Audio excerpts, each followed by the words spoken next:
trying to do is tell the story of Peter Parker, coming to terms with the sacrifices that he has to make to become the hero that we all imagine he would be.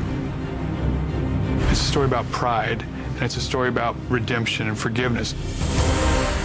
It's just an epic saga, so we wanted to think, what's the next step? Do something that was surprising but inevitable.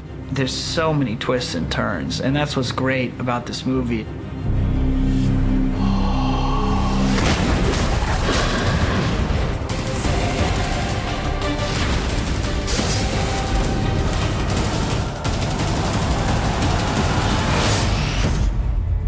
Movie one gave us an opportunity to meet Peter Parker, see what destiny had in for him. With great power comes great responsibility. In number two, we looked at, well, what happens when that mantle becomes a little bit too heavy to keep carrying around and you walk away from it? I'm Spider-Man, no more. Well, at the end of the last movie, Peter Parker got sort of everything he'd wanted. He's got the girl, the city loves him, he's kind of on top of the world, and it fills him with pride. Go get him, Tiger. Spider-Man 3 is a continuation of the story of Peter Parker. He's forced to confront his prideful self.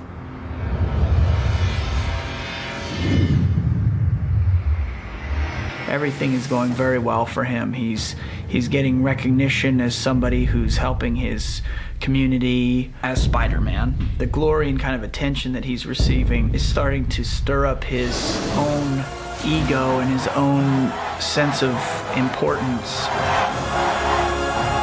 Peter and MJ are both very young. Peter thinks he's ready to ask MJ to marry him. I'm gonna ask MJ to marry me. A man has to put his wife before himself. Can you do that, Peter? Yeah, I think I can. Peter has, great success. Spider-Man's being heralded, so Peter's not there as much for her as she'd like him to be. His career is the main focus of their relationship, and so she's kind of pushed aside. I'm worried about you. What do you mean? I'm fine. Everybody needs help sometimes, Peter. Even Spider-Man. He's not really paying attention, not really communicating well, and not really listening to MJ and what she's going through. You want to push me away? Why would I want to push you away? I love you. He does have his friendship with Harry kind of hanging over his head, and the truth of what happened with Harry's dad that he's withholding. At the end of Spider-Man 2, Harry has learned the awful truth about his friend and his father. This movie is out for revenge. He took me away from you. You know what you must do. Harry! You knew this was coming, Pete. Listen to me! I didn't kill your father! What's with you guys, anyway? It's complicated. Hate those things. Peter is thinking really highly of himself, and he's kind of inviting this energy onto him. Revenge is like a poison that can take us over. And before you know it, it can turn you into something ugly.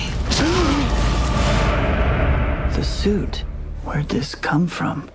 The power. It feels good. Once it attaches itself to you, it enhances those kind of darker qualities of somebody's character. This substance amplifies aggression. It seems to like you. Peter Parker finds out Flint Marko is actually the man responsible for Uncle Ben's death. We have some new information. This is your uncle's actual killer. We lost his trail 2 days ago. He's a guy he's spent a number of